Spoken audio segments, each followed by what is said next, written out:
अस्सलाम वालेकुम नाज़रीन, उम्मीद करता हूँ कि आप सब खैरियत से होंगे। 31 मार्च 2022 तक जो अकामे और छुट्टी फ्री में जो एक्सटेंड किए गए, मुफ्त जो तफसील की गई है, इससे मुतल्लिक जवाज़ात का जो जवाब आया है, आखिरी जो जवाब आया जब मैं ये वीडियो बना रहा हूँ 6 से 7 घंटे पहले जो जवाज़ात ने जवाब दिया है, जो नया ऐलान किया है, उससे मुतल्लिक तफसीलात आपके साथ शेयर करूँगा। आप सबसे रिक्वेस्ट है कि आपने ये वीडियो तवज्जो से, आराम सुकून से देखनी है और आखिर तक देखनी है। सऊदी हुकूमत की तरफ से जो आखिरी ऐलान किया गया था उसमें पाकिस्तान, इंडिया और मिस्र शामिल नहीं थे। बस थोड़ी सी गलती ये हुई कि जवाज़ात की तरफ से जो पहला जवाब दिया गया उसमें पाकिस्तान, इंडिया और मिस्र शामिल थे, लेकिन बाद में जवाज़ात ने यह कहा कि पाकिस्तान, इंडिया और मिस्र नहीं है क्योंकि इनके ऊपर पाबंदी नहीं है। आप इन तीनों ममालिक से सऊदी अरेबिया बराह रास्त डायरेक्ट आ सकते हैं, तो फिर आप इस ऐलान में शामिल नहीं है। तो अब सवाल ये पैदा होता है कि जिन लोगों के अकामे और छुट्टी 31 जनवरी 2022 तक एक्सटेंड हुए थे, जो पाकिस्तान, इंडिया और मिस्र में हैं, अब वो क्या करें। यही सवाल जब मिस्र से ताल्लुक़ रखने वाले एक शख्स ने जवाज़ात से किया कि मैं मिस्र में हूं और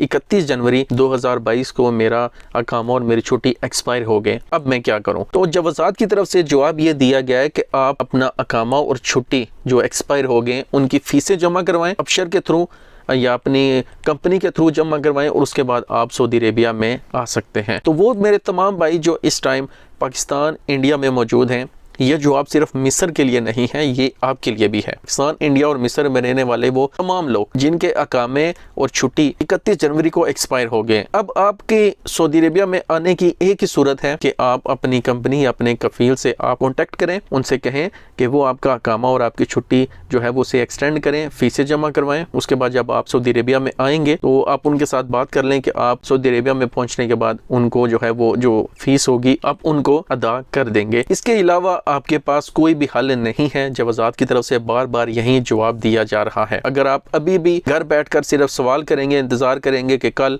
शायद कोई ऐलान हो जाए, तो अभी तो ऐसी कोई भी उम्मीद नहीं है। अल्लाह तमाम परदेसियों की मुश्किलात आसान करें। अपना बहुत सारा ख्याल रखें। मिलते हैं नेक्स्ट वीडियो में। अल्लाह हाफिज़।